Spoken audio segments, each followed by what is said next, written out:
हाल ही में बेंगलुरु में काम कर रहे एक आईटी इंजीनियर अतुल सुभाष ने उनकी पत्नी द्वारा दायर किए गए मामलों से तंग आकर खुद की जान ले ली।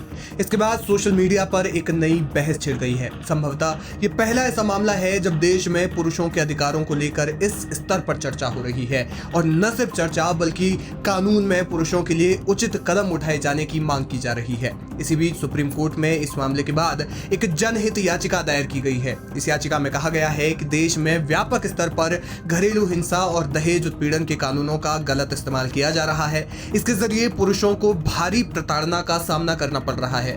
पीआईएल में अदालत से अनुरोध किया गया है कि ऐसे मामलों में पुरुषों के खिलाफ हो रहे उत्पीड़न के लिए गाइडलाइंस बनाई जाए। सर्वोच्च न्यायालय में अधिवक्ता विशाल तिवारी ने जनहित याचिका दायर की। अर्जी में उन्होंने कहा कि देश भर में ऐसे लाखों अतुल हैं जो ऐसे फर्जी मामलों से परेशान हैं। अधिवक्ता विशाल तिवारी ने पीआईएल के माध्यम से कहा, ये किसी एक अतुल सुभाष का मामला नहीं है बल्कि ऐसे लाखों केसेस हैं जब पुरुषों ने फर्जी केसों के दबाव में आकर जान दे दी है।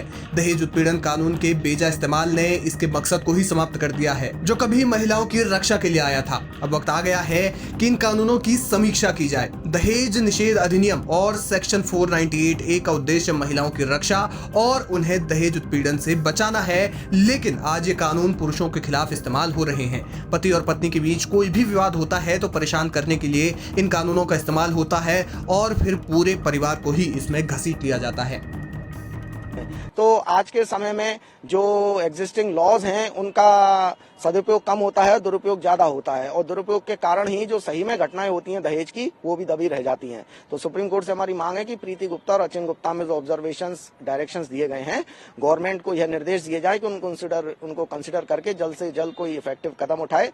साथ ही में एक एक्सपर्ट कमेटी भी कॉन्स्टिट्यूट की जाए जो कि एग्जिस्टिंग प्रेजेंटली जो डाउरी लॉज हैं उनको देखे और उसमें उनका अब्यूज किस तरह से रोका जाए इस बारे में सुझाव दे। और जो एक लिस्ट होती है जो शादी के दौरान कोई भी गिफ्ट होता है, पैसा दिया जाता है, उसकी लिस्ट आजकल कोई भी नहीं बनाता है। बहुत ही कम लोग हैं जो इस तरह की लिस्ट बना के रखते हैं। तो इससे क्या होता है कि कोई भी केस हो एफआईआर तो उसमें बड़ा चढ़ा के लिखा जाता है कि ये सामान दिया गया।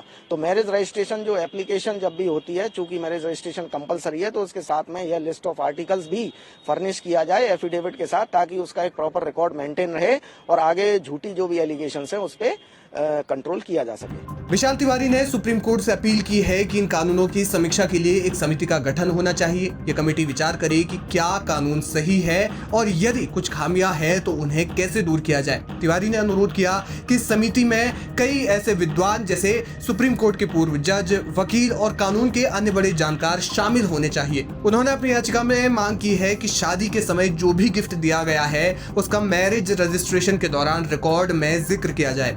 विशाल तिवारी ने कहा कि इस प्रकार के कानून विवाहित महिलाओं की सुरक्षा के लिए बनाए गए थे, लेकिन आज बड़े स्तर पर इसका इस्तेमाल पुरुषों के खिलाफ एक हथियार के तौर पर हो रहा है। आपको बता दें कि घरेलू हिंसा और दहेज निषेध अधिनियम जैसी धाराएं जिन्हें शादीशुदा महिलाओं की सुरक्षा के लिए बनाया गया था, उनके गलत इस्तेमाल पर सुप्रीम कोर्ट कई बार चिंता जता चुका है। सर्वोच्च न्यायालय कई बार इनके गलत इस्तेमाल को लेकर गाइडलाइंस भी जारी कर चुका है, लेकिन बावजूद इसके इन मामलों में कमी नहीं आ रही है।